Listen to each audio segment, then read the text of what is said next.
Good evening, women entrepreneurs. Welcome yet again to another week with the Women in Digital Business program. This is the Foundations program on digital skills, and today we are in week 3. Imagine we are halfway. No, we're even slightly past halfway because it's a 5-week program. I am so excited to be here with you and to walk this journey with you. And as is the norm, my name is Lillian Macharia, and I can't wait to engage with you in this 1 hour and also get to learn from you on what you're doing and how it is coming along for you. It's exciting to have you here, and I wish you all the best as you continue to take your business online. So today we are in block 3, and block 3 is about selling online. As you can see from that image that I have there, you have the hands of somebody popping out 2 hands. One is exchanging some goods for some money, selling online. So that means that you can do this at the comfort of your home, or even if you have a physical location for your business, you can still be able to engage with customers who do not come and walk into your business premises. So selling online has very many advantages. One of the greatest advantage is that you get to reach out and be able to sell to customers who are not in your geographical location. So that is one very good advantage of selling online. So as you are coming in, I'm sure Doreen was engaging you and just asking you, anybody who's having challenges, a few people do reach out to me, others reach out to Doreen. In case you're having any challenge with a portal or in undertaking your tasks, kindly do let us know. We are here to support you to ensure that you're able to complete the program without many challenges. And for those who their modules are showing 67% complete. First things, check if you completed the module itself, not the task. If you got to the end of the module, did you click exit module? Because if you don't click exit module, even if you've gone through all the content, it doesn't get recorded as a complete module. So check on that. And then once you submit the task, also do check on the task and ensure that when you submit your task, it shows task completed or task uploaded. So that actually means the system has acknowledged that you put in your task. It's just that the reconciliation at times it doesn't happen in real time. But by and large, with time, you will see if you had done both the module and exited the module and you also uploaded your task, then with time, it will move from 67%, as is happening to many people, to 100%. In case you completed your module and it's been several days and nothing has happened, let us know so that we are able to follow up with you with the admins of the portal in case there could be another challenge. But give it a couple of days for it to reflect. And then how many here, let's see, with a show of hands, how many have started on module 3? How many have started? Let's see with emojis. Let's see emoji reactions, a thumbs up or a clap or a... Nobody has started on module 3, ladies?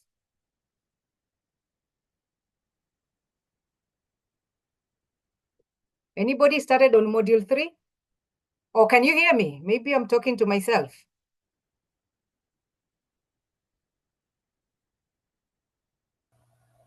Yes, we can hear you.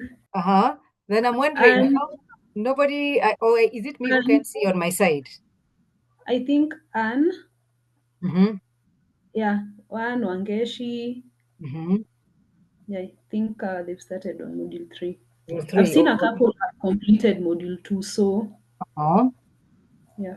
Okay. Oh, that is good. Keep at it, because it's only by doing that that you're able to actually see the impact of this program. This program, when it comes to just absorbing the content, it might not add value for you. But once you go through the modules, let's also ensure that we also get to do what the modules ask us. Like last week, I asked when we talked about creating an online presence. One of them was about creating a campaign. And when I asked how many people would want to run a campaign within the duration of these 5 weeks, quite a number of people have done that. I have been looking, peeping into the group and trying to see, has anybody told us to follow them on maybe in their social media handles or their business social media handles to see the campaign? Has anybody posted a flyer of a campaign they want to run? I haven't seen. And ladies, let's be proactive. Let's do it so that you learn from the feedback you get from others. You let people know from just reading your flyer or just looking at your flyer. I was encouraged to want to speak to you about it or to find out what you do. Let's see. Let's put these things into practice. And what are we celebrating today? Anybody celebrating a new sale? Anybody celebrating that last week before we learned about how to put our business online? I only was active in one social media platform and now I am in three, or I was not posting consistently. At least in the last 1 week, I have posted maybe 3, 4 times. Anybody has anything they're celebrating? You can unmute yourself and let us know, or you can put it in the chat. Then we will celebrate you in the chat.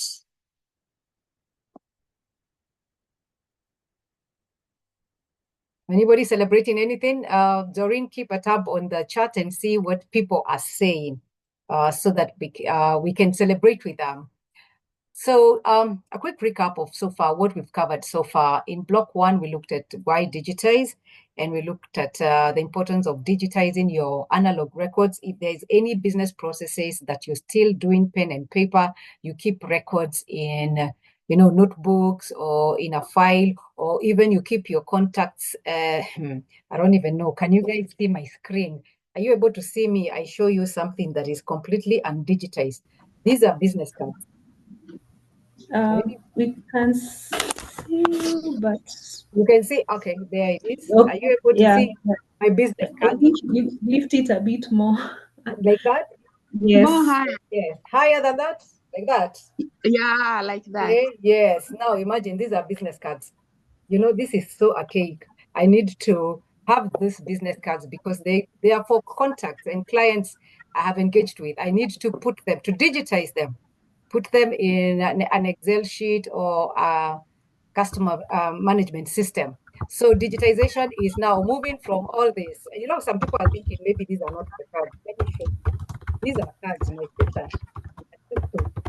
These are business cards. So I need to move to digitize is moving them from here, from this card holder into a digital platform. Then digitalization is where now you move that Excel or Word document that you've saved in your computer and put it into an online system so that now you can run analytics around them just to find out which customers are doing what and when do they do it. How should I engage better with them?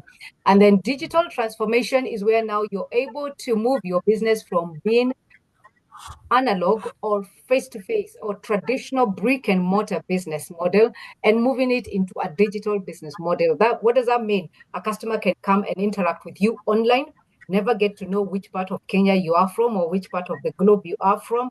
They see your products online, they make a decision to buy, they are able to buy online from you, and then they're able to make the payments online, and then you're able to organize how they will have the items will be couriered to them online. So from beginning to end, the customer has interacted with you online, never had to speak to you, even on phone. Everything was done online.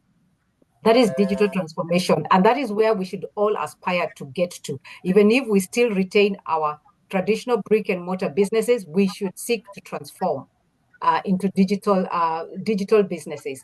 Then block two, we looked at creating an online presence and we looked at social media, how to choose social media based on the kind of business that you do. And then the other one was creating a website or a landing page, making a decision for my business, the age at which it is in, the amount of revenue a landing page or a website would bring for me, which is a better option. So you get to make a decision on what it is you want. Will you be going with a landing page, which has very little functionality and wiggle room, or will you create a website that is owned by you and you can modify it as much as you want? So today, our agenda for today, we shall be looking at selling on social media network platforms, and then choosing between having your business, your online business being conducted in a marketplace vis-a-vis having your online business being conducted on your website. All right. And then we'll also be looking at the sales funnel, and a sales funnel that is ideal for people who are running their businesses online. How do you go from moving your customers up in the funnel or moving the prospects all the way to becoming your buying customers? We will be looking at that also. And then we will look at setting up an e-commerce store. If you decide to go the marketplace way, or you decide to go the website way, how do you go about setting it up? Because there are many people who have set up online, but somehow, somewhere they missed. There's some stages that they overlooked or didn't pay too much attention, and so their business is online, but it's not been set up right. So, has anyone here ever bought anything online? I tried to look. It's a small wallet. I tried to look for it. I bought it about 2 weeks ago. The fact that I can't find it, you can tell it didn't meet. I thought it had more slots inside than what I got. So eventually, I'm not using it a whole lot. Who has ever bought something online? And if you have, how was your experience? Anybody want to share with us? How was your experience?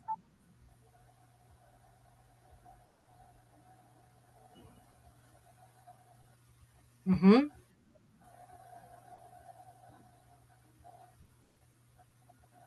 Anybody? Ladies. Hey, you want to do business online and you're not supporting other online businesses. Yes, Faith. Faith, yes, go ahead.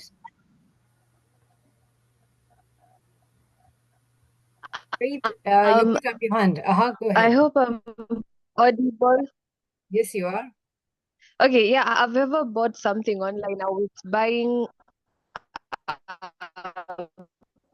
a jewelry piece. Mm-hmm. It was and yeah, it was a friend of mine who was selling it online. So I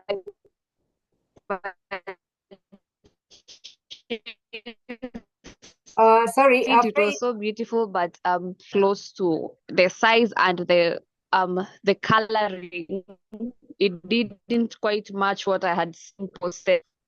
Oh, so Yes. so what got delivered to you was it fits this acronym. This statement. I'm sure you've seen it on social media when people are giving feedback on things they bought. They show you uh, what you bought versus what you got, what you saw online and what versus what got delivered. And we have an example here that I saw online. This lady was buying a dress to go for a wedding. Now, what she bought, what she paid for, was the one on the left, and then what she got is the one on the right. Yes, Doreen, I see your hand is raised. Yes, Anne and Wangeshi Kamau have experiences to share on buying things online. Mm-hmm. Wangeshi says, yes, a lot of things, but the customer service is not good. Then Anne says, I bought shoes online, but it was not satisfactory in terms of the quality as Mm-hmm. per their description. Mm-hmm. Mary Mulilia has more or less the same experience. Yes, I've bought online, but not to my satisfaction. Wow. Oh my. That is sad. So many people who got bad experiences, they were like this lady. You thought you would go and slay in a wedding, then you end up with something that you cannot even sleep in. It is so ugly, you can't even go with it to bed. Now, since we came to this program, and we came to this program because we want to build digital businesses, ladies, let us ensure that the images we take of our products are the images of the products that we actually deliver. Don't go in there and take images of perfect items, maybe made in Europe, made in Turkey. Then you go and get a knockoff from China, and then you come and deliver it to your customers. You will lose credibility so fast. And I'm telling you, brands really get damaged if you do online business and do it wrong. So let us look at selling on social network platforms. Social network platforms now here means you're selling on Instagram, you're selling on TikTok, you're selling on Facebook, etc. Now, what is it about social media and using social media for sales? One thing about social media, it is a great marketing tool in the sense that even without paying for ads, just using social media, the free version, you can do a lot of sales. You're able to post pictures, you're able to post in marketplaces within the social media, the groups on social media, etc. And so you can, with if you have good imagery and then you're choosing the right words, the right SEO, you are able to uh, be able to market the product and people create awareness and make people feel they would want to buy your product. However, the same social media that is good as a marketing tool is not a very good sales platform, because ideally social media as is, as even the word suggests, it was established ideally for socializing, people getting to go tell each other, find out how you're doing, how's been your day. So if you go and you rock a birthday party, you come on Instagram and tessa people on Instagram using your images. But now it has gravitated from just a place for socializing and people catching up, and it is being used for selling. That being the case, it still has not become a marketplace. Marketplace in that it does not support all the functionalities of selling. Marketing, it will do a good job, but selling, it doesn't do a good job. And why is that? We look at how what are the things that it enables, and what are the things that you need to see how to either integrate or how to overcome.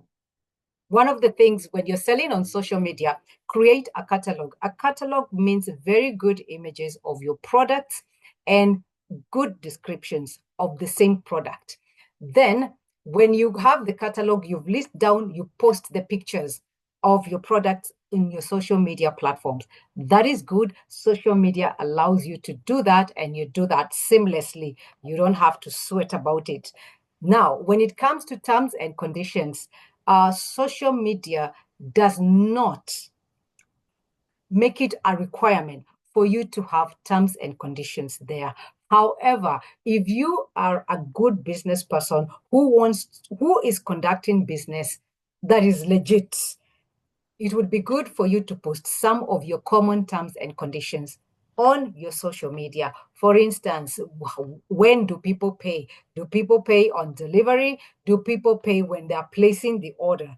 And then if people are paying and now the delivery has to be done, who absorbs the cost of delivery? Is it factored in the cost of the product, or do you sell the product separately and then you charge for delivery separately? In case there are damages, in case the product is not according to what the customer did, when the customer got the product, they didn't like it, what are your return policies? Those ones, they are not mandatory on social media. But if you want to do business and you want people to trust you because you don't have the advantage of physical interaction with the people, it is good to have your terms and conditions there. So now, what doesn't social media do?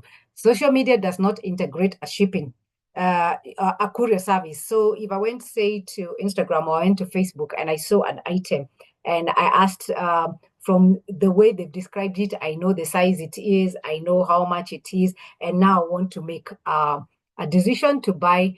Shipping cannot be something that you can engage on in social media. You will need to now go and engage with a person. Engaging with a person, it means either you DM them and ask them, so I want to buy this, how will I be able to get it to where I am? Or you call them if they've provided a number, and then from the phone conversation, now you're able to know how much it is going to cost you for shipping. This is very different from if you're doing it in a marketplace, because in a marketplace, the shipping is integrated in the system, as will be seen later. Another thing that social media does not have integrated is payment options. So you cannot click add to cart. Then after add to cart, a delivery, choose town or part of Nairobi you want delivered, then you choose, then it calculates your how much shipping is, and then it tells you payment options. You have M-Pesa, you have till number, etc. Those things are not integrated seamlessly in the process of a customer engaging with you and buying from you. You would have to have posted that till number somewhere else, so the customer either has to copy it, write it down, or if they're able maybe to copy it from the image that you posted on your social media, so that now they come and input that till when they are paying on their phone. Remember, if you're paying from, say, places like Jumia, you don't even need to have the till number. You will be clicking buttons and buttons, and then you get a push code on your phone to just put in your M-Pesa pin. And as soon as your M-Pesa transaction is through, on the screen, you see that your payment has been processed. Now, that is a marketplace, and that is how a marketplace is advantageous over social media when it comes to the back end of selling.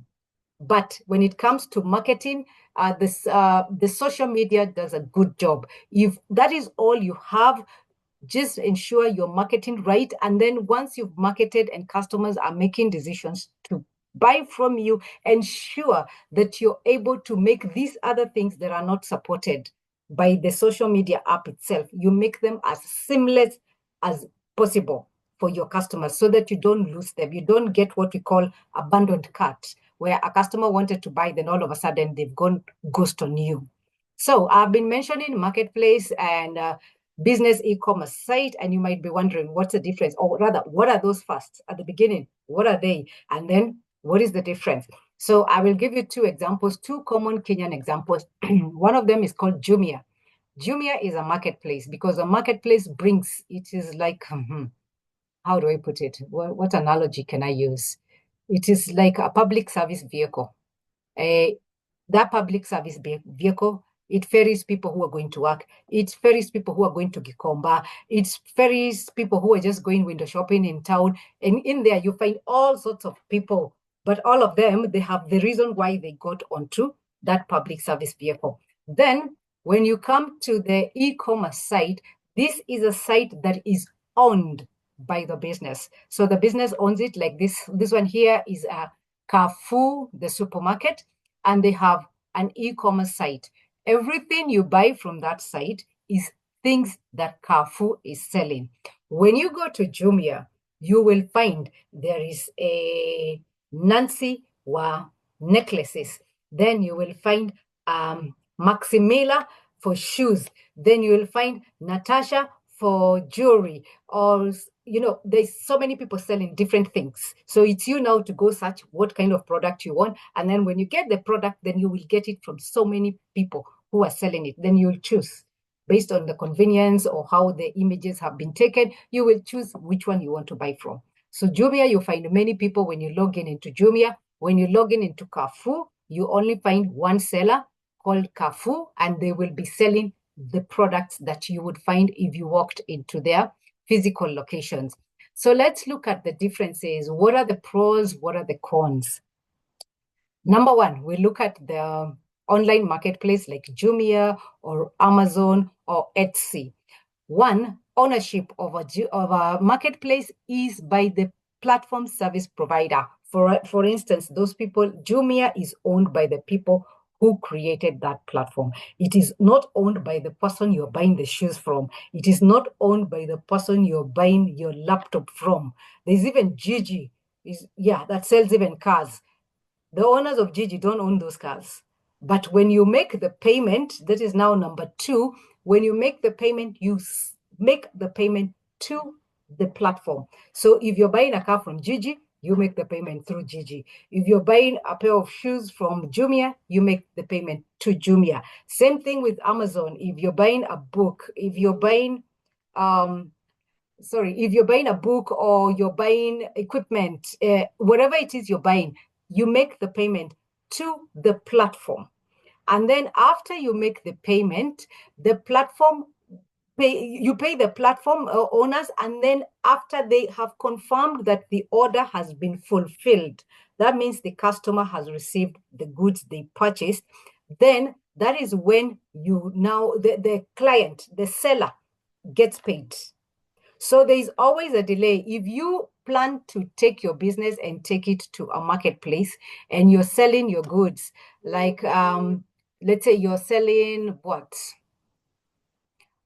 Somebody tell us here, who is selling physical products here that can be sold on Jumia? Just shout out what you sell. You never know, might even be wanting to buy.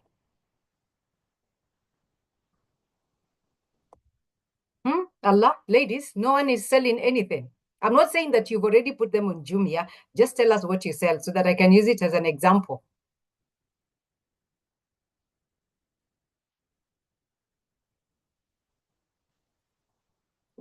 Let me see. Did you put them in the charts? Let's see.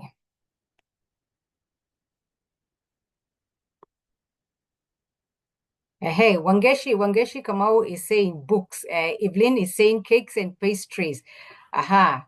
Cake, pastries, and sugar flowers. Wow. Aha. Then Faith says, I sell official long sleeve shirts. All right. Okay, so let's use Faith as an example. She sells her shirts. So she's put her shirts up on Jumia. She's listed on Jumia. When I come and I want to buy that shirt, I will pay Jumia. Jumia will hold that money until Jumia confirms. Through Jumia, most of the time they deliver, especially if you're out of town, they deliver through G4S. So once they get an acknowledgement by G4S that so-and-so came and picked item X, that is when Jumia now releases the money to Faith. So Faith, between the day I buy and the day Faith gets paid by Jumia, there is a lag. There's several days in there. That is just to ensure that Jumia has a reputation to protect. So they want to ensure we are not paying vendors who are not fulfilling the orders. So we want to make sure the customers receive their goods and the customers are not raising complaints. Now, that is the online marketplace. The e-commerce site, like now the Carrefour site or the KFC or the Chicken Inn, their own websites. This is where now they take all the products they sell in their traditional stores and then they put them up on a website that they own. So the ownership of the platform is the business owner. Then order fulfillment is done by the business. That means when I place the order, when I'm making the payment, say I choose to make a payment via M-Pesa, the payment will reflect that I bought something from Carrefour. So this name that will come on my M-Pesa is the name of that business. And the payment is received immediately. Once I do my online payment, Carrefour is able to receive their money there. So now, if you have or if you choose to have an e-commerce site, then you need to ensure, and this we'll be looking at in the next module, the other service providers that are working with you to fulfill your orders better be doing a good job. Because you can imagine if I bought something and then I paid, let's say I bought food for delivery, I've already paid, the business has already received their money, then they have a breakdown, the service breakdown when it comes to the courier company that they have outsourced the delivery to. Customers really do make a lot of complaints, and the customers can damage your reputation by saying, every time I buy from them, I don't get what I wanted. Or every time I buy from them, I get things that are damaged or things that came dripping wet, maybe they were being couriered in the rain. So when you have an e-commerce site, do ensure that since you're the one who is going to be receiving payments, ensure that other service providers that you have engaged for fulfillment of the orders are also maintaining the standards that you have promised your customers. All right. Okay. So, like I said, we will be looking at how to set up a virtual store. Because I said, I have seen people who have started selling online, and I know even me included. And at times, the way we have set ourselves up, there are loopholes or there are areas that we are not really getting it right. The first thing you need to do is create a catalog. A catalog is where now customers can come and browse and see, if it is shirts that Anne is selling, or if it is cakes that Evelyn is selling, what kind of cakes are these? Does she do vegan cakes? Does she do cakes for people who are lactose intolerant, etc.? Create a catalog so that I can come and make your catalog. Remember, we talked about SEO. Please make your catalog have the words that I will use when I am searching. So don't put for me nutritious cake. I will not be searching nutritious cake. I'll be searching for vegan cake. I will be searching for lactose-free cake or egg-free cake, something like that. The words that customers are using for searching are the same words that you should use in your catalog. And then once you have a catalog, now let it be accompanied by high quality images that showcase your products. It is good, and I've seen this with people in a wedding. So you have this very beautiful wedding cake, and so you decide, this is going to be part of the images that I am going to take. Then you take the image. Behind there is the entire wedding entourage. They are all seated behind there as you're taking your beautiful cake. Try and make sure that nothing is competing for attention with the images you're taking. I don't know whether you're getting me. If you're selling a dress and it is one specific dress that you want to take an image of, try as much as possible not to have a million of other things behind it, because that is what we'll start looking like, oh, okay, there's something else behind there, or what could that be? Take an image that whatever you're showcasing is not receiving competition by people smiling, others chatting, others doing what it's in a wedding. Try and take your cake before the crowd starts getting bigger in the wedding venue and something like that. Don't take images that look like you are just walking and you decided, let me take this image. Let us see that you put some thought process in the images that you have. Then when it comes to the specific item, the specific image you've taken, have titles and descriptions. So you title your cake and then describe what kind of a cake it is. And then from there, you'll also say it comes in what sizes. Can you make it in a round cake? Can you make it, in a box shape, etc.? Ensure that your titles speak to what kind of product you're having, and then the description also matches. I know of a case, there's a time somebody was selling fitted bed sheets. I love fitted bed sheets. I think I'm just the kind of people who just don't like going to tuck in their bed sheet into their mattresses. So I prefer to buy the fitted ones. So this lady was selling the fitted bed sheets, and all that she had put there is fitted bed sheets. She didn't have descriptions. So I remember I wrote and asked, are these fitted bed sheets deep? Because depending on how thick your mattress is, you need it to be deep so that it can still tuck under your mattress. So I kept asking her, are they fit? And all I was getting the response, yes, they are fitted. I know they are fitted, but there are those, my mattress is very thick. So there are those that if they're not deep, they will not work for your kind of mattress. So she didn't have that. I asked her also, what is the thread count? She didn't have that. She said, let me find out. Then she comes back with a thread count that didn't make sense. And I realized this might be a figure she went and concocted from wherever just to respond to my answer. Please don't lose customers because you're giving incorrect descriptions or you're lacking in descriptions of your products. Let the customers be able to find as much information without having to DM you to ask for more information. And then stock number. Stock number is for those now who are selling physical goods. You come up with an ERP and it is able to have, you've given your stock, your different merchandise or stock items, specific stock numbers. So if it is black handbags, or if it is brown handbags, or brown handbag, this shape or this design, etc., then have that unique identifier. Why is that so? So that every time a purchase is made and it is made through your system, then it reflects as one item of the inventory. So if you had 50 of those bags, now it shows in the inventory you have 49. So if you're going to be there and you're going to start having a lot of online sales that are happening all the time, you need an inventory management system. And for you to have an efficient one, you need to have assigned your stocks specific numbers. Then let the people know how you're playing the game online.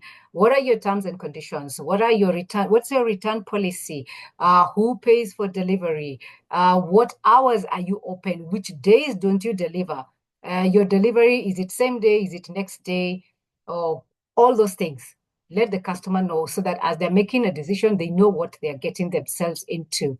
Then have a virtual cart so the customers shopping on your virtual store can be able to keep getting in and adding items into the cart. And then from there, in the shopping cart, they are able now to go and make the payment. Any questions so far?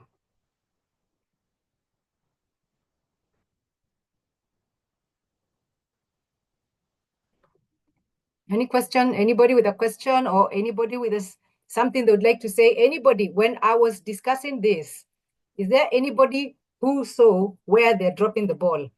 Like when I was talking about all these things, the catalog photos and everything. Yes, Jane Muhoro. Go ahead.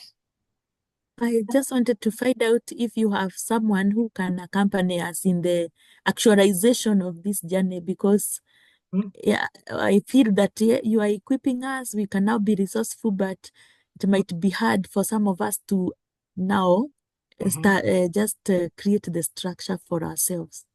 Okay, yes, that is food for thought. Several people, even in previous cohorts, have started asking, yes, now we learned this, we are trying to implement. One of the things I started was getting subject matter experts to come and speak on a monthly basis. Unfortunately, last month, due to many things happening, we didn't have a June webinar. But this July, we are going to be having a webinar. That is one way of helping you walk through it. Then another way is we'll be creating workbooks, but now these ones will be for sale. But for all WIDB people who have gone through the program, we will create workbooks that will help you now get, it will be like a checklist that explains to you, when you get here, this is how you're going to do it. And then now when you start implementing, you will be going through the workbook and taking each step at a time. That is second option. Then the third option is coaching, having coaching sessions after the program is over, so that now we can be able to hold your hand, keep you accountable, and ensure that you're doing the things that you said you would want to do for your business. All right. Have I answered you, Madam Jane?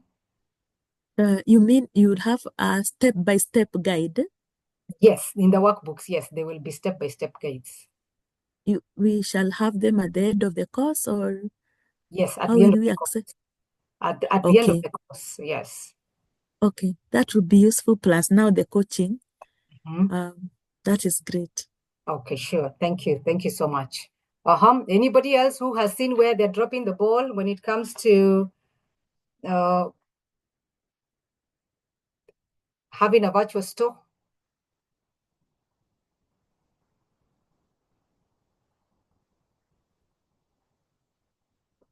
Allah, we are all good to go. We have perfect photos. We have perfect descriptions. Yes, Natasha, go ahead. Hi. So, can you hear me well? Yes. Okay. So it's not. I don't want to call it dropping the ball, but for us as Zuri Eagles, we are selling a service, packages, and I just realized that I have been posting online packages and all that. But as you're talking about a catalog, it was just today that I was trying to make one for the existing packages we have and put it on WhatsApp business, because I realized we don't have that. And we also have nice photos we've taken before on our trips. So yeah, that could help for the credibility, you can post those photos and some description of where the area was. So yeah, that's something we need to do, or I need to do ASAP. So yeah, the catalog. Yes, come up with a catalog and then titles and descriptions as you're putting Yeah. your images there. And like I always say, your first version is never going to be perfect, but just ensure you started so that now you can also learn from your own. When you look and you're asking yourself, now, what was I thinking here? But you see, if you hadn't done that, you would never know what is the right way to do it. You have to start somewhere, allow yourself to be vulnerable by posting things that might not exactly be ideal. But the fact that you started, can only get better from there, as opposed to somebody who is sitting back and expecting to, the only day they will put out images or the only day they will put up descriptions of their products is when they have the perfect scenario. Perfect ideally does not even exist. We chase perfection, but it is not a destination that you'll say, now I'm perfect, and let me start putting up my virtual store. Start where you are, keep learning, keep modifying, keep improving. All right. Thank you. Okay, you're welcome. Okay, now let's look at the sales funnel. The sales funnel is where, as you see, even from the image, the funnel is usually wider at the top, then it keeps getting narrower, narrower, narrower, like that. So that means the people who get in at the funnel at the top are very many. They keep getting fewer, and the people who come out at the bottom as your customers are few. So sales is a game of numbers. Have as many coming up at the top so that even as there's a natural attrition, there's still a substantial or a significant number that will get to be converted into your customer. So what is the function of a sales funnel? Is it lets you nurture people from being prospects to eventually becoming your customers. So who are prospects? Prospects are all the people who have the potential to be your customer. Now, okay, the globe, I think they say we are 7 billion. Tafadhali, don't go and make all those people your prospects. You're going to run on dry, trying to get everybody's attention. Even in the wide opportunity that your prospects are, try and niche down to a number that you can manage mentally, and even your own business can be able to manage. So look for people who have the potential to be your clients. Position yourself where those people are. And then once you position yourself there, create awareness. Let them know you exist. And now my question is, ladies, we are about 50 in the group. Kuna watu in that group up to today, they have never been seen, never been heard. We don't know what you do. We don't know what you have to offer. Like I keep saying, a good item that is never spoken about does poorer than a bad item that people have spoken about. A person who is selling bad cakes sells more than you who is selling good cakes, and you're not telling us about them. Am I preaching too much? Ladies, a bad cake that somebody talks about and keeps mentioning gets more people buying than a good cake that you have made, and you can make another one and another one, but you've not told us about it. If we don't know, we'll never come to you. So let's create a sales funnel. Let's be able to nurture prospects, the people who have our potential to buy from us, to becoming people who are interested in our business, in our products, in our services, because we are speaking about it. And then now, once you get people interested, the next thing you need to do is to convert your leads into customers, because people can keep saying you do good, you're good at this. Oh, I love you. I love your products. I love your services. I love how you make your kitenges. I love, too much love and little money is not business. We don't want people to just love what we do. We want people to love what we do. And then after they love what we do, we want them to start buying the things that we are selling. So you need now to nurture those people who are showing interest, nurture them into becoming people who buy. Because until a sale is made, everything else is curtain raiser. Until you make a sale, you're not in business. You wake up to go entertain people, to show people what you're doing, but you're not nurturing them enough. to get them to be customers. So how do we do that? Let's look at a sales funnel that really works for people who want to do their business online. And this one is called the IDA sales funnel. And the IDA sales funnel, IDA is an acronym for awareness, interest, decision, and action. So what is awareness? Awareness is about letting people know you exist. Talk about it, post on social media, host webinars like this ones. And let me give you a testimony of a lady who was in cohort 2. She came in, she had just left the corporate world. She's an HR professional.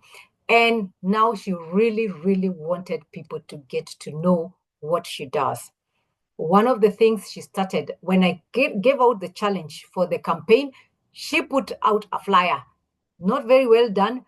She wasn't even sure after people sign up what it is she's going to do, but she put out a flyer for, I think it was a LinkedIn Live or something, the ones that you go onto LinkedIn. And she didn't get very many people because she was still new in business.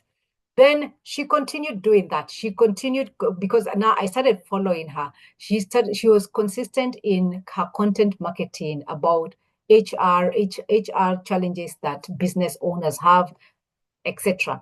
When I told them, I invited that cohort that I am looking for subject matter experts to come and speak to the other women entrepreneurs, even of the other cohort. Guess what? She offered herself. She came up with a topic. It was HR for small business owners. She came, she did the webinar. That one was free because the ones we offer are free, but you put yourself in the stage where people are going to see you. Now, guess what? She is now giving her webinars at a price. It's no longer free. She has mastered. So the other day when I saw a flyer that she had, I inboxed her and I told her, wow, congratulations. And she said, yes, thank you very much. You're the one who made me do this. You pushed me to create awareness. You pushed me to start speaking in webinars, even when I was not ready. Guess what? The first day you do a webinar, it's not going to be perfect. But you know what? You'll only get better if you start with that imperfection. The first day you post on social media, you will have 3 stories you want to tell, then you run out of ideas. But guess what? And if you stick there long enough, you're going to be getting content to write about. If you put yourself out there, when people are being asked, introduce yourself, tell us what you do in your business, where we can find you, you speak up. Somebody somewhere will notice. Are you creating awareness so that now your prospects can start being nurtured into becoming leads? Then the second step in the IDA funnel is interest. Once you've created enough awareness, now are you letting the customers or the prospects rather know how you can work with them, how you can help them, how you can make for them their sweet, was it sugar cakes? What are sugar cakes? Which events are good for sugar cakes, etc. You have educated them on that through your content marketing. Now they're asking for more. Then you would say, would you like a checklist on how to dress up for your wedding? Or let me use Natasha's example. She is in the tours and travel. Would you like a checklist on what to pack when going for a summer vacation and what to pack when you're going for a winter vacation? Guess what? That checklist maybe took you 20 minutes to put together. But all of a sudden, there are people who start signing up because they want to see that checklist so that the next time they go, they'll not forget the essentials that they should pack. Now you've gotten them into your mailing list. You've gotten them somewhere where you can engage with them better. You've gotten them into a WhatsApp group, etc. Now, once people show interest like that, to continue nurturing the relationship until you get to a place where the customer now is making a decision on buying your product or your services. When you are at that decision stage, tafadhali, unless you're Coca-Cola, unless you're Carrefour, and all those other big businesses that transact in tens and hundreds of persons per day, Make yourself relatable. Stop being arrogant. Stop saying, oh no, I do not respond to questions that are asked like this. Or if you ask this question, refer to the FAQs. It is good to make them refer to the FAQs because they were put there so that they can help you. But there's a way you can tell your customers or respond to a customer's inquiry that makes that customer feel slighted. When a customer is at that point where they are making a decision whether to buy or not to buy from you, make yourself relatable. Make them see that they are engaging with a human person, even if they're interacting with you online.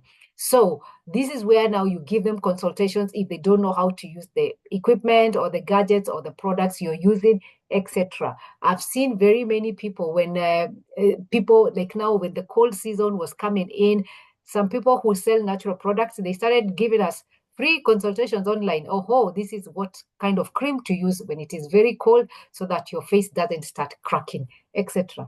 Help customers make a decision to buy from you. Then, once the customer has made a decision, the next thing is you nudge them. There are those who make a decision, but because we are so used to doing traditional business where I engage with you as a seller. Now I'm engaging with you online. I've made a decision. I want this handbag. I've made a decision. I want this pair of shoe. But I've reached there, but I'm not making the buying, taking the action to actually put the product in the cart or to actually ask for your till number so that I can pay for the product that I want to do. Now, how do you engage? Depending on the kind of product or the kind of service you're selling, you encourage them by telling them, there's something in psychology, as marketing and selling psychology that's is called scarcity. You let them know we have limited stock for this product. Limited can be relative. You could be having 100 pairs, but according to you, that's limited. So you want to tell them the stock is getting finished. The same, another person who is a bigger business than you could be having 1,000 of the same shoes. They are talking about limited stock. The idea is you're nudging the customer. If you don't take decision, it might be too late for you for this product that you have shown interest in. So work your customers by creating awareness about what you do. Then if the customer is there and they're asking or they're engaging you, tweak their interest by telling them, I can send you more samples, or I can send you images in all the colors that we have this product. You're helping them now look and they're saying, wow, I had thought the black one looks nice. Now I'm seeing a burgundy one. I'm seeing a maroon one. I'm seeing a yellow one. Hey, keep working on the relationship and keep moving the customers to taking action. And that is the action we want ultimately is that the customers are buying from us.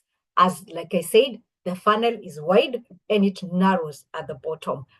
Have as many come in through your awareness campaign and then nurture as many as you can towards the bottom of the pyramid. Regardless of how big you are, regardless of how good your product is, the funnel will always narrow. So ensure so that you don't get zero at the bottom, then you have sufficient numbers getting in at the top of your funnel.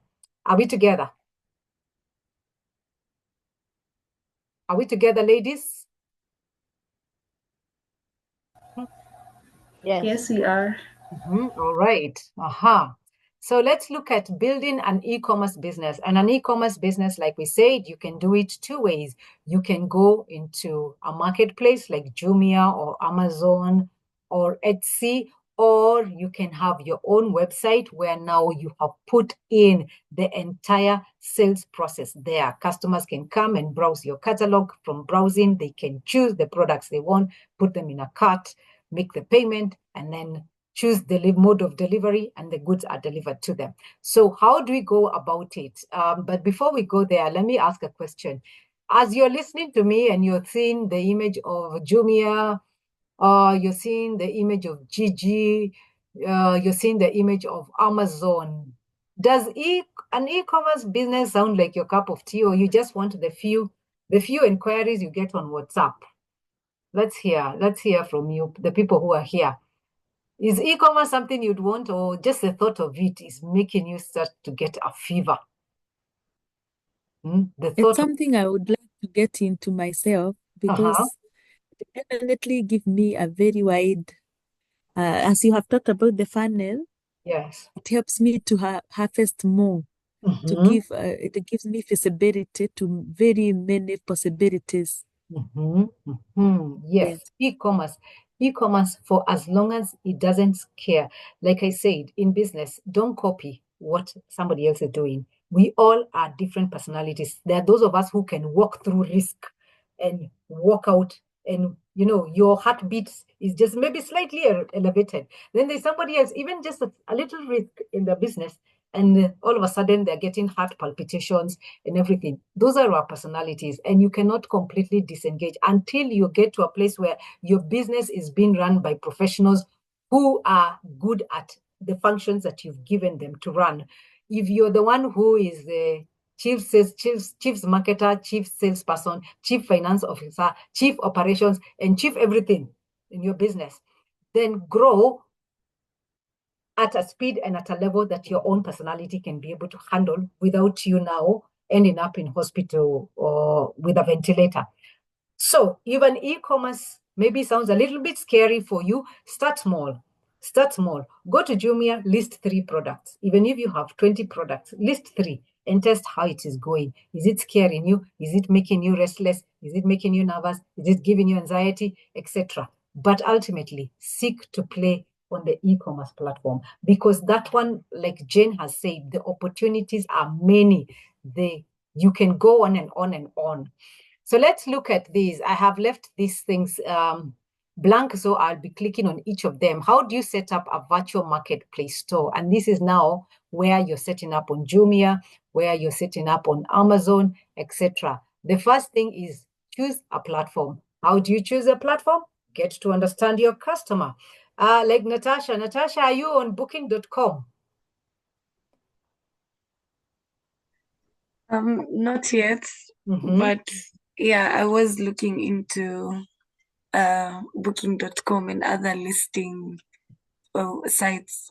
Yes. List your services. Yeah. Very good. List your services.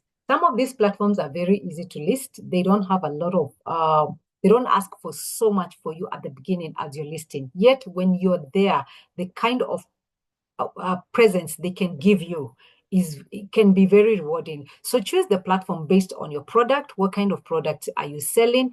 And then where does your audience, your ideal customer, where are they? Don't go putting the right thing in the wrong platform. It will be counterintuitive. It won't help you get the customers that you want. Then number 2, once you choose your platform and you decide, I am going with this one, then create an account, go through the registration process. If there are documents they want you to provide the documents, so that now you have an account that is listed on that platform that you have chosen. Then once you create the account, now customize the account by setting up the language. Do you want it to be available for people in multi-languages? Are you planning to sell in regions outside of where your business is domiciled and they speak a different language? Choose the language. Choose the country that you are in and the other countries that you would be able to provide your products or services. Then choose your currency. Are you going to be trading in Kenya shillings? Are you going to be trading in dollars? Are you going to be trading in pounds, etc.? Give your name, your shop a name. In my community, they say anything that does not have a name is a thief. Okay, that's very loose translation, but it's something close to that. So give your shop a name so that people can say, I bought it at this shop in this platform. Okay, then once you have set up all those things, now set up payment details. How do you want to be getting paid? Do you want to set up a PayPal account? Do you want to set up WooCommerce? If it is one that can integrate M-Pesa, which is happening to a lot of these marketplaces, do you want to be getting paid by M-Pesa? Do you want money to be going straight to your bank? Set up the payment gateways as per how you want to be receiving your money and what works best for your ideal client. Then you've done all the setting up. Now it's time for you to list your products. We go back to that other slide that I had. Have your catalog, have your images, have your description, kila kitu. Ensure that when customers come there, they don't abandon the cart. because you did not provide sufficient information for them to make a decision to buy from you. All right. Then after that, you customize your shop and make it look like, give it your color, give it your vibe. Don't make it look like, the white walls and everything. Don't make it bland. Choose a theme, choose your logo design, or choose your brand colors and customize it so that people can actually quickly recognize it in the marketplace. Then set up shipping details and decide on packaging. How are you going to be shipping to people? Which are the courier service providers or delivery or service providers that you have? Have you gone high end all the way to DHL and the likes, or are you with 2NK Sacco or Mutara Sacco? Who is going to be doing your deliveries? And then when you're doing those deliveries, how are you packaging your products? Let me tell you, it is one thing to just do business, and it is another thing to want to stand out in businesses.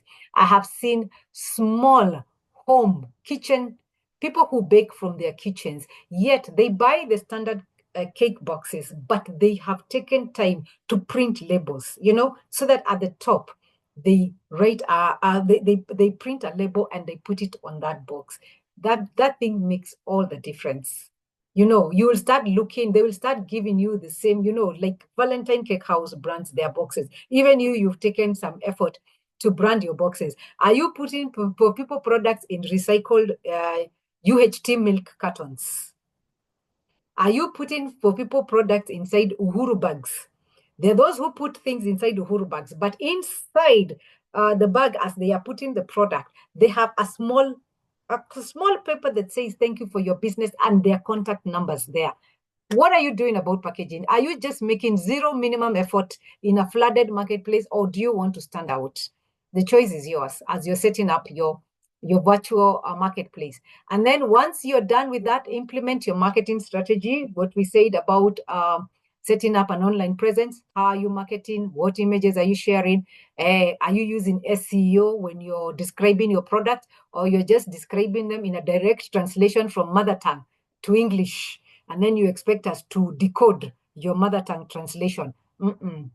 Choose your words right. Nowadays, there's AI for just about everything. We no longer have the excuse of I thought in Kikuyu and I wrote in English. You have an AI that can help you move that Kikuyu English into real English. Tuko pamoja? Are we together, ladies? Yes. Yes. All right. Okay, thank you. Now let's look at, that was about setting up a market in the marketplace, that is setting up in Jumia, Amazon, etc. How about if you decide, me, I'm not playing small, me, I want to do it big. I go big or I go home. So I'm setting up on my website is where I'll be selling my products. So the first thing is you also need to choose a platform. That means choose the right website with the functionalities that support the kind of products or services you're selling. So choose the right platform. Once you choose the platform, define what are your basics. What is your language? What is your shop name or your website name or business name? And what currency are you going to set it up in? Then customize it just like the one in the marketplace. Design your website to reflect your brand identity.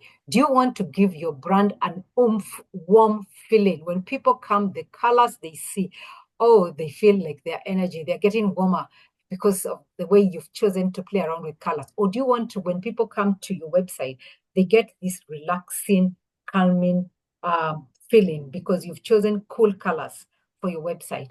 It's up to you to decide, depending on the products that you're selling, and also depending on the target audience. Because I would not want to go to a place, a website that is selling energy foods, energy drinks, etc. Then I'm getting instead of getting my energies pumped up, the colors they've chosen are making me feel like I just need to lie down and relax. It will be counterintuitive. Then after you customize your site, you go and choose your shipping details. Who do you ship with? How do you package what you're shipping? And please, Uhuru bags, even if it's Uhuru bag, then buy a slightly higher quality than the one we get from our Mama Mboga when we go to buy cabbage. go out of your way to make your product, to make people see that you're serious in what you do. And then get a payment gateway, just like the marketplace, get a payment gateway. However, for the e-commerce site, because it is on your website, you need to have a gateway that is secure. Remember, the other one, the risk had been taken up by the owner of the platform. Jumia takes the risk of fraudulent payments, etc. Now here, you're the one who is in charge of ensuring that there's no fraud, there's no money laundering in your e-commerce site. So ensure that you get a site that is secure, okay? And then after that, add your products, list them, and give images, titles, and descriptions. So title your product and then put in a description. Then develop a marketing strategy that is going to help you attract and retain, and you're able to walk people through the funnel from being prospects to leads to customers. Because ultimately, I said, if you're not converting your prospects into customers or a sufficient number of your prospects into customers, then you're not in business. You're just waking up and spending time somewhere doing something. Okay? Remember, you can always hire experts to support your e-commerce, but you should be the one to define the strategic objectives and the business model. And we'll be looking at the business model very quickly as we come to a close. When you are setting up, chances are you might be like me. You and tech, you're distant cousins. You don't understand tech a whole lot, but you have an idea of what it is you want your e-commerce site to look like. So ensure, much as those tech guys are the ones that you've engaged for developing your site are, using a lot of technology jargon, always keep reminding them what your objectives are. And what is your business model? Are you selling to other customers? Are you selling to businesses, etc.? So that the site that they develop for you is a site that speaks to the objectives that you have set. So in the last few slides, we'll look at the e-commerce business models. And very quickly, the first one is B2C, number one. B2C is business to consumer. So this is where now a business sells directly to individual consumers. For example, those people who engage in retail, and I would want to assume most of you here are engaging in retail business. So you are in the business your business model is B2C. Normally here, unless there is a challenge with the product that was sold, sales are usually final. So you're told, inspect your goods and everything before making the purchase, because goods once sold cannot be returned. Then number two is the C2C, and that is the consumer to consumer. And this is where consumers buy goods directly from other consumers. That means it is people at times who do not have any registered business, but they have products that they are selling. Or it could be, let's say you're downsizing your house and you have 3 extra beds, or you have, you've just discovered you have a shopping addiction. So you have like 200 pairs of shoes, and now you want to start selling them. When you're decluttering your house, that is consumer to consumer, because you'll be taking your shoe as a consumer and then selling it to another consumer. And a lot of this business is now being readily facilitated by online marketplaces. I have seen also declutter, WhatsApp groups, etc. Now, the third one is business to business. This is where a registered entity is selling to yet another registered entity. So you are in business and you're selling to another business. And normally that second business is buying goods so that they can now move. Their business model is business to consumer. So like a wholesaler sells goods to retailers as a business, and then the retailers sell the goods to the final end use consumer. So the last one is consumer to business. This is where an individual engages in trade with a corporate or with a registered business. And this is usually for technical experts, for example, contractors, freelancers, consultants, etc. Like me, I straddle my business between consumer to business, because there are times I offer my services as Lillian, the consultant. And then there are times now most of the time, I do my business to business, because I am engaging with my company. High Achievers is the one engaging with another company as I'm providing training or consultancy services for them. So choose your business model depending on who are you selling to, who is your target audience.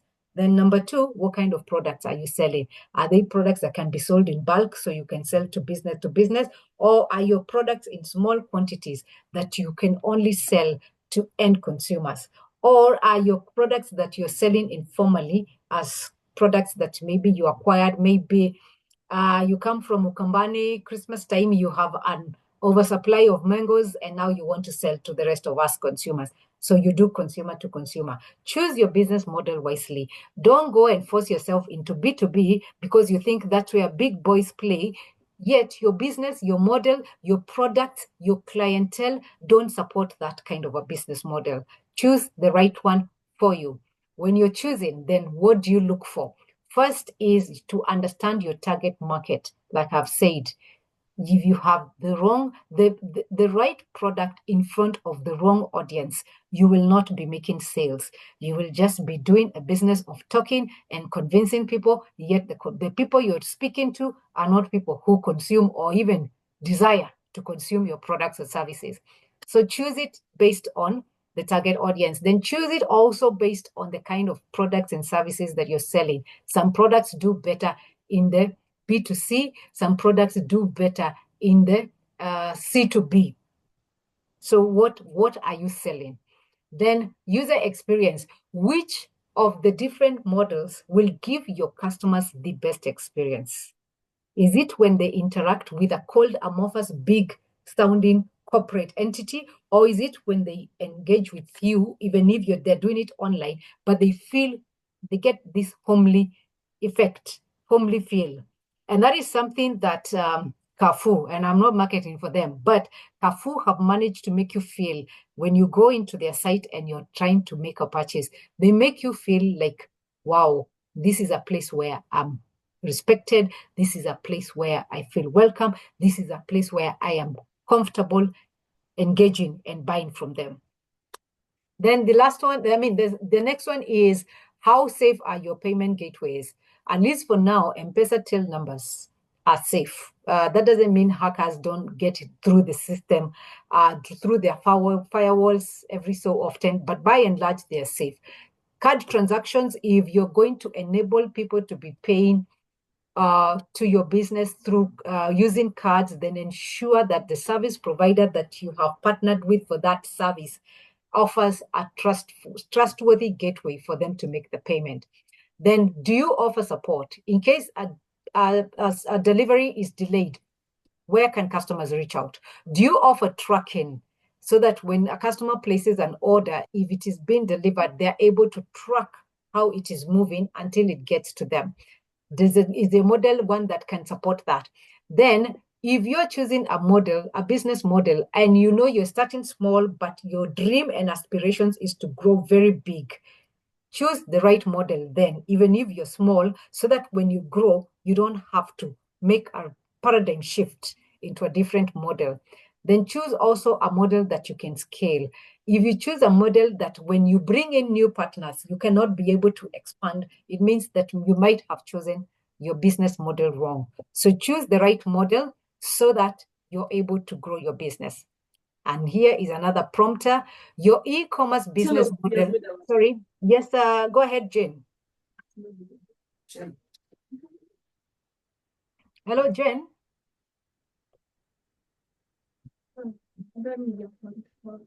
Sorry, Jen, are you saying something or you unmuted? Error. Where Jen. is it now? Yes? Yes, you're unmuted. Are you speaking to us?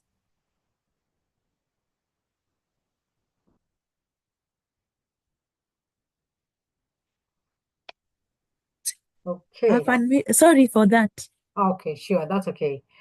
Okay, so My last comment here is, remember your e-commerce business model needs to be adapted to the product or service that you sell, as well as your target market. Make sure it is suitable for your target market. Make sure it is suitable for what your personality and your kind of product. So we've come to the end now. Like I asked, a few of you have already gotten into module 3. Take your time to undertake the questions. In case some of those questions are being asked and where your business is, the stage at which your business is, that question doesn't apply, just put not applicable. But that doesn't mean that in future it will not apply. In case you need any clarification, you can always reach out for help. For instance, there are some questions about the marketplace, and it says list a few marketplaces platforms that are popular in your region and choose one or two where you'd like to set up an account. You can say, currently my business is only on social media, it's not on marketplaces, and maybe I don't intend to put it on a marketplace in the next quarter or in the next half year. And then choose the name of your shop. Let's all, even those of us who are operating as unregistered sole proprietors, let's have names for our shop. And then after you have the name for a shop, the next logical step you should do is to register that business so that you can keep that name for yourself. And we will be knowing, even if you're a sole proprietor, you operate with a business name. All right, the goodies for the week are just like the ones for last week. The first and second positions to complete module 3 will get 1 hour coaching sessions each. And then position 3 and 4, 45 minutes coaching session. And then position 5 and 6, 30-minute coaching sessions. For the people for last week, I will be sending out to you a Calendly invite so that you can choose a session, a time when we can have the coaching session. All right, I can't wait to see your name. Let's purpose to see our names. I love seeing my names in places. So let's purpose to see our names up there. Then for the beautiful ladies who were the first 10 to attend, I will be inviting all of you to a group coaching session.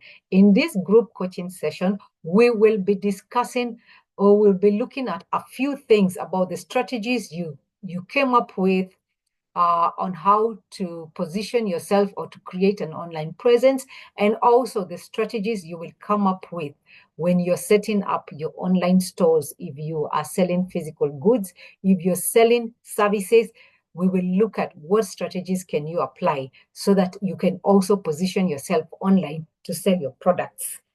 All right. So the 10 ladies who were in this group were the first to log in. Doreen will also be getting in touch with you individually so that we can agree on a time when we can have the coaching session. So thank you very much. I am now ready to take some questions. Okay, there's a question from Anne. She's asking, can you take us through how to create a logo and website using Canva? Then okay, no other questions, just not missing this week. Thank you for the session. That's from Natasha. And Anyoso says thank you for the session. All right. Okay. Thank you. You say this question is from Anne? Yes, from Anne. All right. Okay, Anne. Let me see. I can help you come up. We can have a session where we can discuss how to create a logo on Canva. When it comes to websites, let me just admit, anything I tell you might be disaster, because that is not something that I am good at. However, if that is a topic that there are many people here who would want to be walked through how to create simple websites using, I guess, WordPress, we can invite a technical expert to come and speak to us. Those of us who have websites, maybe we learn a few things on how to tweak them to make them better.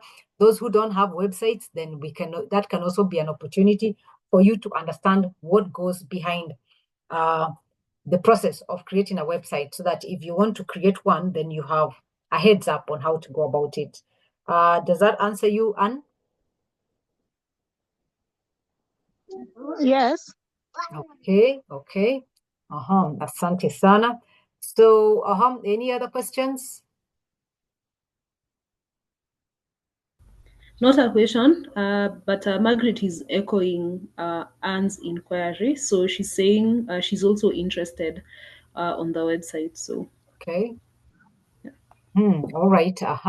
Margaret, that's noted. We will be looking into that. okay, so that's all from the chat box. I don't see any other question. Okay. All right. Sorry, Ladies, this one go from ahead. Ruth. Uh-huh. From Ruth. Is Uh-huh. it possible to get the slides on our emails for Mhm. revision? Thank you for the session. Okay. Yes, Ruth. Yes, we can get them. Did you people waitlist the email Lillian at High Achievers? Because quite a number of you didn't even get the link for the first webinar, because we had sent it through our email management system, and because it was not whitelisted, many people did not get it into their main inbox. It went into promotions. So kindly go into your inboxes, look for an email, not from Lillian Macharia. This one reads Lillian at High Achievers. When you get there, go and send it, take it to your primary folder, so that anytime we send an email, then you'll be able to get it from there. Sawa sawa. And yes, I will be sending the slides via email. Look out for them tomorrow. The recording also, look out for it tomorrow. Yes, tomorrow I think I have time to do it. Okay, something from Grace Mumbi too. Mm-hmm. I'm grateful. She's saying, I'm grateful for the session and the opportunity. What motivates you to do all these, offering such opportunities? That's a question for you. Okay. Let me tell you my story with women in digital business. When it comes to technology, you mean my face has been like this all day? And nyinyi watu wa Munyambi. Allah. Hey, so when it comes to doing online business, I was terrible. I was terrible at it. And so I was invited to be a WIDB participant at one point. So I was on the other side, just like you. And I kept listening and I kept thinking, hii yote hata mimi siwezi jaribu. This is too much. This is beyond my bandwidth, etc. Then my teacher who was there then, she told me, Lillian, I know you. I know you're a trainer. I know you're a good trainer. You can take this program. And I told her, no, me, I can't. Me, I can teach people about things like strategy, teaching people about things that are putting businesses online. Me, I cannot do it. And she kept telling me, Lillian, you can do it. And in the process, you will learn a lot. And so I decided to take a step of faith. I decided, okay, let me ask to be trained as a lead trainer. And I went through the training and I got certified as a lead trainer. Then came the days of now organizing webinars. Sema Lillian hajui kuorganize webinar. Sema Lillian anashindwa saa zingine download recording after the recording has been done. Then there are times you just went mute, you have to cut. It was such a learning curve from me. But through all that, I have become better at working with small businesses as opposed to working with corporates. I do a lot of my work with corporates, but I also derive a lot of satisfaction working with small businesses. And so as a result of that, I was able to get better at hosting webinars, get better at engaging and having stories that are now relatable to small businesses as opposed to stories that are relatable to the corporate. Then now, yes, in the process, I got to have the requisite number of participants complete the course. So I don't know how many of you are conversant with how the WIDB programs are working or were working. They've made a few changes.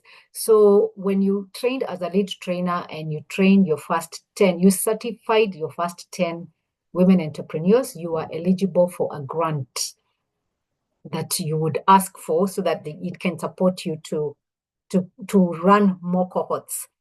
And so I finished and I applied for the grant and I got the grant. And now I enjoy it. Every cohort comes with its own uniqueness. Every cohort comes with its own challenges.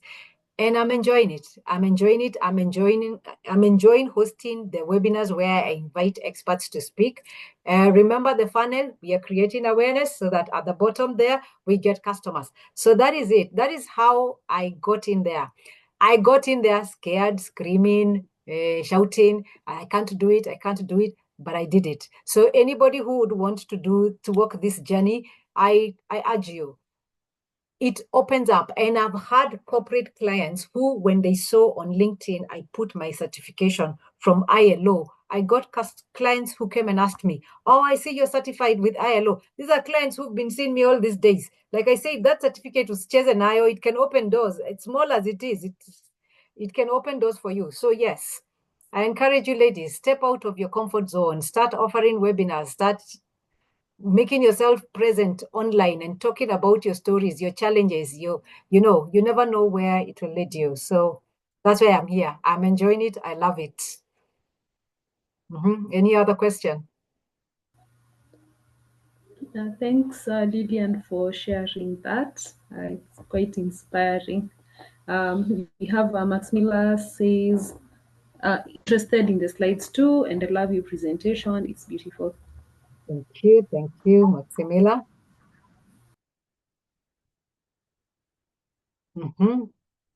Anybody else? Yes. A thank you from Grace. All right, thank you. Thank you so much, ladies. I wish you all the best. The tasks are getting longer, more detailed, and you will see as if there's a repetition in some of the questions that are asked. Like I said, those ones that do not apply to where your businesses are right now, those ones you can say, are you planning to maybe have a website? If you don't intend to have it now, or if you say no, that you never intend to have a business, that is okay. But if you don't have a website and you would want to have it in the next 6 months, just write there. Because you see, when you write there, you commit to doing something, right? I don't have a website right now. I would want to have a website maybe by the end of the year, etc. Any question that is really troubling you, just screenshot it and throw it into the group. Nitaiona, and I'll respond, and maybe it will help others who are getting there and getting stuck. All right? All right.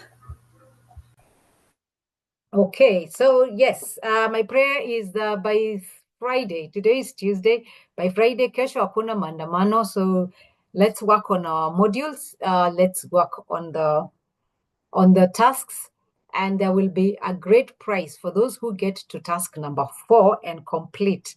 There will be a great prize that I will offer. The first, let's see, the first 20, you know what Jane was asking, like, how can you hold our hand, etc. Yes, for the first 20, there will be something good that I will offer you when you finish task 4, and then we work together. You finish task 5, then when you finish everything, we will see how to work together. Okay. Okay. All right. If there is any other questions, ladies, thank you very, very much. It is a pleasure always coming into your presence every Tuesday evening. I enjoy your company. I wish you all the best. May you thrive in your businesses this week. Thank you very much, and let's meet next week.